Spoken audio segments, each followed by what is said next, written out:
Hello mga kasuki! Another day, another mini vlog. Tara, samahan niyo na naman ako sa aking munting ganap ngayong araw. Sa sobrang dami ng taong namamalengke at traffic na rin, yung asawa ko hindi nakarating doon sa may palengke kung saan ako naggrocery. Kaya naman kanina, tamang antay na lang ako doon sa isang kanto. Dahil kinuha niya yung motor doon sa terminal nila. Pinuntahan pa rin naman niya ako doon kanina at sinubukan nga naming bitbitin yung 2 karton papunta doon sa terminal nila, pero hindi nga kinaya dahil may kabigatan. Kaya naman sabi niya, sige, antayin mo na lang ako dito sa isang kanto at kukunin ko na lang yung tricycle. At yung cellphone ko nga ay nagluko pa nga kanina, tamang timing talaga. Gustong gusto ko mag-video doon habang inaantay ko siya doon sa isang kanto, pero ayaw mag-video yung aking cellphone. Nako, kaya lang wala naman tayong pampalit, kaya naman tiyaga na lang talaga tayo kung anong cellphone ang meron tayo. At eto nga, nagbabiyahe na kami pa uwi at naayos ko na rin yung cellphone ko, kaya naman nakapag-video na ako dyan. Dyan na lang talaga ako nakapag-video. Doon sa palengke, hindi ko na nagawa nag-video. Picture, oo, pero video hindi ko nagawa.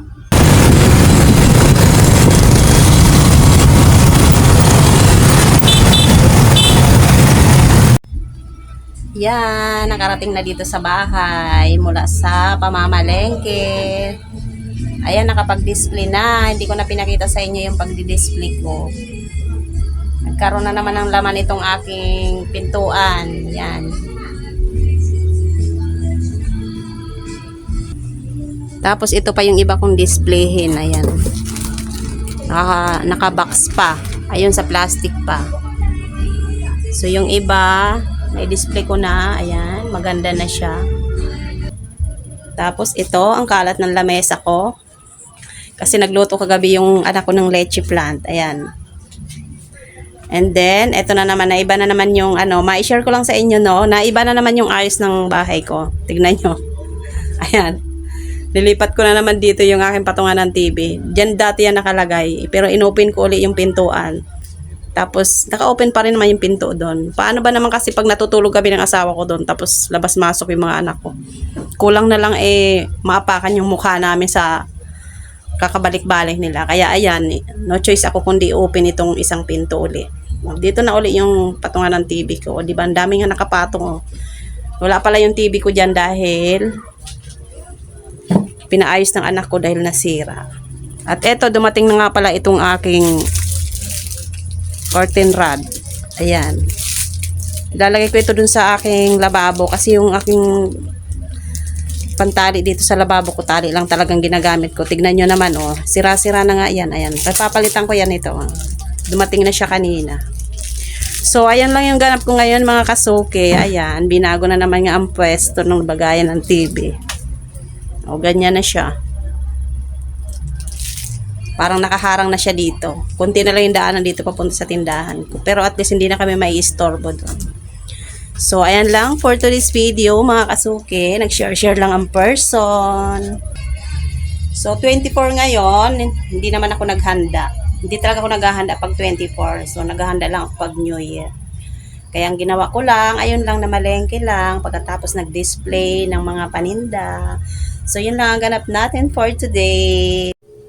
At ito naman yung ganap kinabukasan na, araw na syempre ng pamamasko ng mga bata. Kaya naman ito, andito na yung mga chikiting. Ay, sana all. Ay, wala pang tugtog yan, ha? Wala pang music yan. Oh. Pag nakikita ka, puso ko na. Ay, ikaw pangit. Tuloy hanggang kinabukasan. Naligo lang yan, walang tulugan. Ligo lang. At eto naman pala kami ng kumari ko. Siyempre, tuloy ang ligaya. Tuloy ang video okay namin. Tamang video okay lang naman kami dalawa dyan. May namamalimos dito. Pasko may namamalimos. Chen, may namamalimos. Pasko eh. Ang dami na yan laman. Tama na yan. Look. Sa pilitan. Sa pilitan. Oh, 20 lang kasi mahina ang kalaban. Wala nang pambili.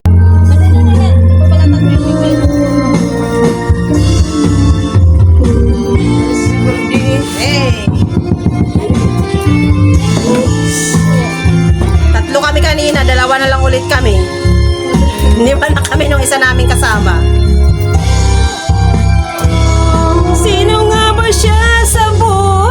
ko.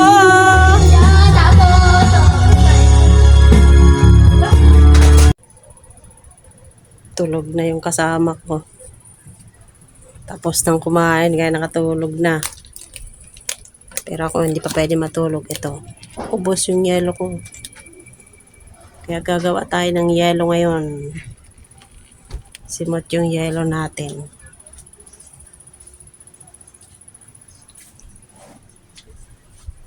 Ito yung aming ulam. Yung binigay na lechon, ayan. Nilagyan ko ng gulay at sinabawan. May dinadalang lechon yung anak ko galing sa labas. Kaya yun, sinabawan namin yan ang ulam namin yan.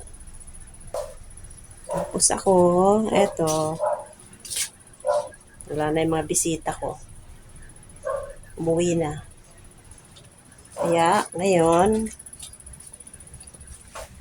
gagawa naman tayo ng yelo dahil naubos yung yelo kanina.